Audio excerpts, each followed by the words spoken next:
Well, I also want to thank Congressman Cuellar for bringing it here, and of course, our Mayor Villalobos. To kind of summarize the meeting, he told us he knew what the problem was. And he knew that the model that the federal government is using is not sustainable and it's not working. So for us to try to define the problem over and over again does not solve the problem. So he wanted to hear from us as to what we thought would be helpful for them to consider in order for us to fix this. Well, as you can imagine, these are not easy solutions to find. If they were easy, we would have already done them and we've already been implementing them. What we find ourselves is we're right in the middle of a pandemic. That pandemic is surging right now to a high point that a lot of people are very, very nervous. Where schools are going to go back, children are going to go back to school. Right now we have a governor that says that he doesn't want us to use masks, so we're preparing to send our children back into our schools without any protection whatsoever. We know that that is very dangerous. Why does that an additional concern behind the obvious love for the children that we have is that we're already at pretty well capacity in our hospitals and our ability for us to serve people that need health care.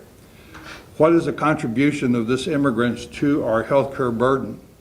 Right now we have 25 people that are immigrants in our hospitals. 14 of them have COVID and 11 have other conditions. We want to humanely, safely take care of all people, including the immigrants that are here with us. But they're coming at a time that we need all the capacity we have in order for us to serve our community.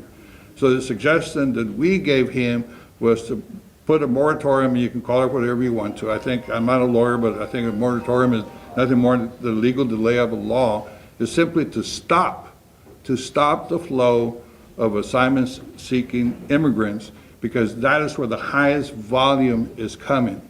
And it's a responsibility that belongs to the federal government, but however, the reason that we have Also Do Us Park and over 2,000 people in Also Do Us Park is because the federal government doesn't have any place for us to take them. And when these people are turned loose, when they're turned loose by the federal government, there are free people. There are free people. They can do and go anywhere they want to once here. But what happens when they do have COVID? What do you want us to do?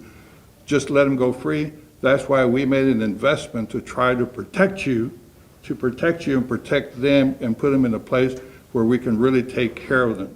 So we're hopeful that now that he understands the problem fully, that there's really only one quick solution that we need immediately because of the surge in numbers, and that is to put a stop to the flow. And hopefully he'll come back with a plan to do that.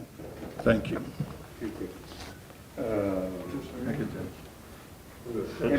Go ahead. Mayor. Thank you very much.